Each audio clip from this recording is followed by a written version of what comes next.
সময়। কথায় বলে সময়ের পূর্বে কিছুই হয় না। প্রতিটা ঘটনার একটা সময় থাকে। সময়ের আগে না সূর্যোদয় হয় আর না সূর্যাস্ত হয়। সময়ের পূর্বে গাছে না ফুল ফোটে না ফল ধরে। কিন্তু একটা কথা ভেবে দেখুন, যদি বর্ষা আসার আগে কৃষক ভূমিকে না প্রস্তুত করে, বীজ রোপণ না করে, তাহলে কি ফসল ফলবে?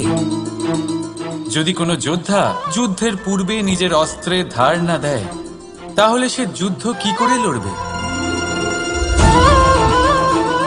এর মানে এটাই হলো যে সময় আপনার যখন আসার তখন অবশ্যই আসবে, কিন্তু ততক্ষণ এটাও গুরুত্বপূর্ণ যে আপনি নিজেকে তার জন্য তৈরি রাখুন।